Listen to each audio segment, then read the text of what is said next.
వాటి సహాయంతో పైకి లేండి.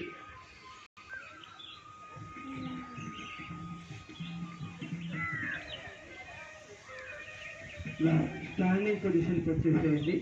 నిలబడి చేసే ఆసనాలు కోసం come to the standing position. తగిన తర్వాత చేతిని నడుములు సాగదీయండి. మీ శక్త్యానుసారము పైకి సాగిన తర్వాత అవసరమైతే కాలు కొద్దిగా దూరం పెట్టుకొని ఎడమ వైపు నడుము, మెడ, చేతిని, తలను నిదానంగా ఉంచుతూ ఉండాలి. కొంచెం కొంచెం ట్రై చేయండి. చేతిని ఫ్రీగా వదిలేసి ఇంకాస్త అంత ప్రయత్నం చేయండి. ఫైనల్గా మీ బాడీలో